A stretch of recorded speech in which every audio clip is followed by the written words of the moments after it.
All right, ladies and gentlemen, welcome to the first attempt of me recording myself to help teach you a lesson. Bear with me as I am new to this and we will kind of feel our way through this, but many of you guys are struggling with ionic bonding. How does it work? Why does it work? And so what I wanted to do was show you a little bit about what is ionic bonding, how does it work, in a little video recording that you can go back and forth with and rewind it if you want to, and just use it as a study tool for you to kind of get ready for the assessment coming up on Wednesday. Ionic bonding is the bonding between a metal and a nonmetal.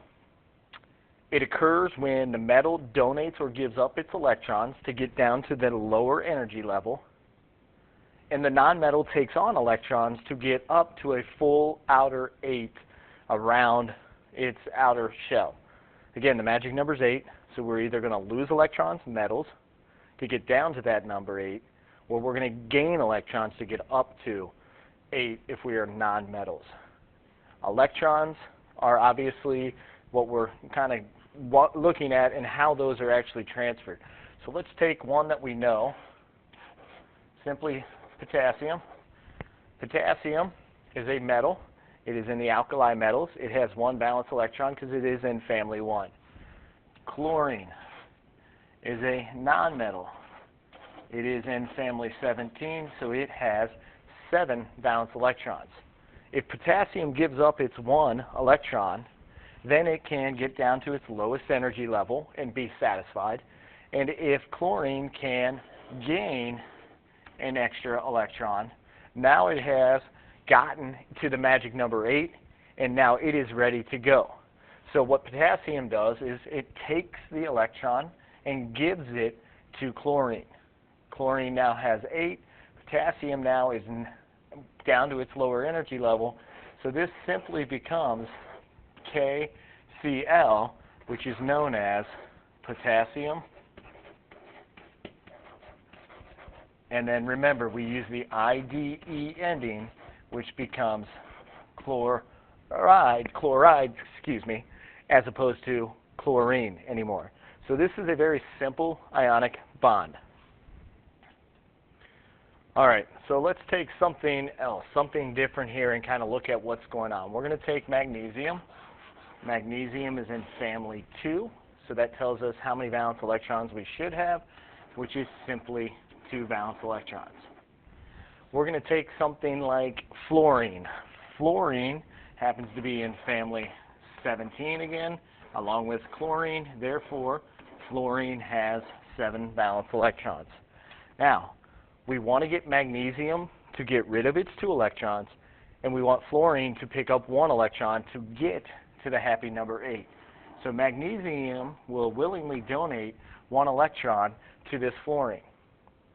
If you take a look, fluorine now has 1, 2, 3, 4, 5, 6, 7, 8 electrons, so it is good. However, magnesium still has an electron hanging on right here.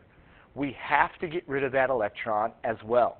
The way that we get rid of that electron is by adding another atom. We can either add another magnesium, or we can add another fluorine. It doesn't make sense to add another magnesium because that's the one that already has too many electrons. So what we want to do is actually add another fluorine so that we can get rid of that final electron. So if we take a look here, magnesium can donate its electron. Now this fluorine has 1, 2, 3, 4, 5, 6, 7, 8. It's good.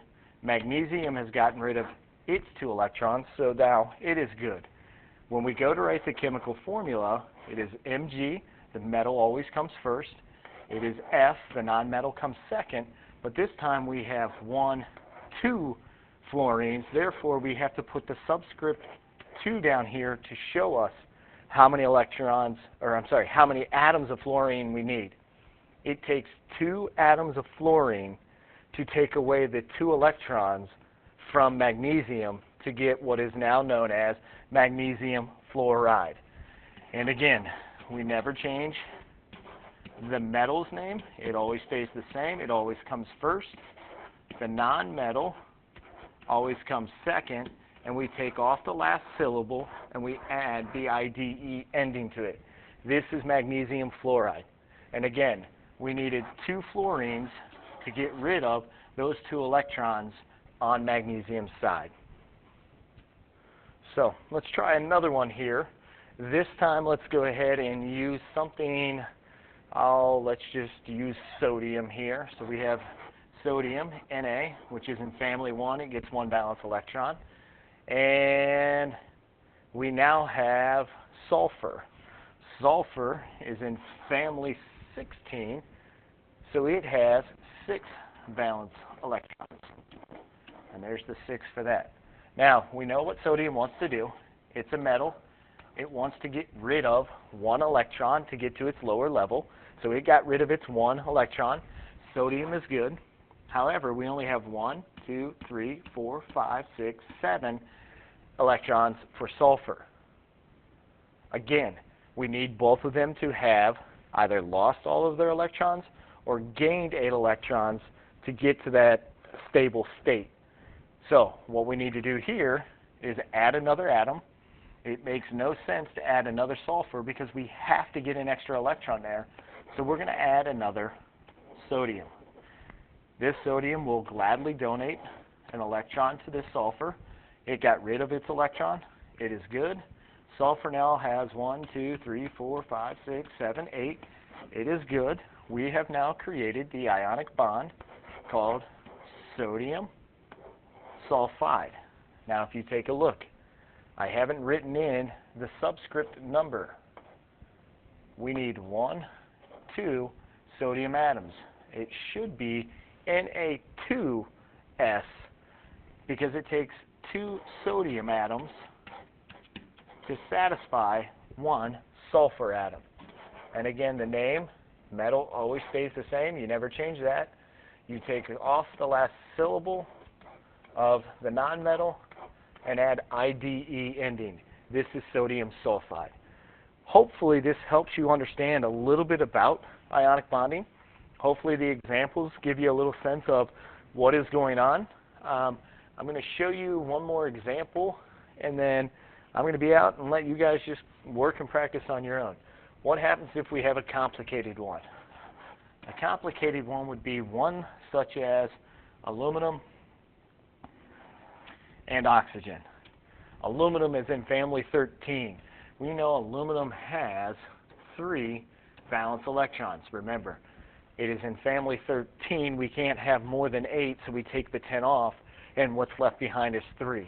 Oxygen is in family 16. It has 6 valence electrons. Mr. Arnold, what are we going to do? Aluminum has 3, but oxygen doesn't need 3. It only needs 2. Well, aluminum will gladly give 1, 2.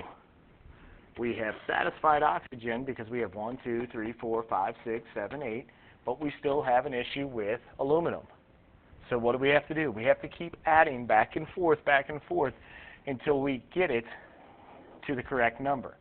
I'm going to add an oxygen. Why am I adding an oxygen? Because we're trying to get rid of the aluminum electron. So we add another oxygen. Great. This aluminum will give you a nice, neat electron transfer over to oxygen. We have 1, 2, 3, 4, 5, 6, 7. Uh-oh. But we have 1, 2, 3 that have been given away, so we've satisfied that one. Again, this one needs an electron. This oxygen over here needs an electron, so we need to add another aluminum. Aluminum has 3. Oops, let me change colors here. There we go.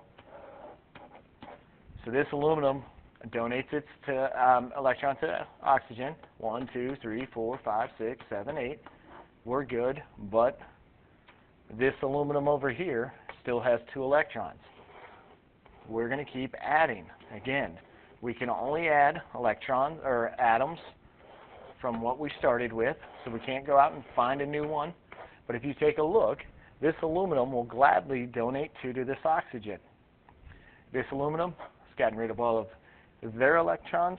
This oxygen has taken on all of the electrons. We've now satisfied what is known as Al2 and O 3. Oh, well, nice job, Mr. Arnold. Let's try this again. See, I told you, I was bound to mess something up. There's supposed to be a way that I can erase this. I haven't figured that process out. And if I keep doing this long enough, we'll figure this out. Hang on. Hey, there we go. Finally figured it out. So this should be O3, and I apologize because we have 3 oxygen atoms. So this is simply known as aluminum. Again, we never change the metal name. And then simply, last syllable, take it off, add the IDE ending. Again, hopefully this helps you see a little bit better of what's going on. The metals will always donate to the nonmetals. We need to get rid of all of the metal electrons so they can get down to the lower energy level. We need to get all of the nonmetals up to 8 so they can have a full outer shell and become stable. We never want to change the metal name. We always put that first. Those are our positives. And then we simply take off the last syllable of the second word and add IDE ending. This is covalent, this is ionic bonding at its simplest form.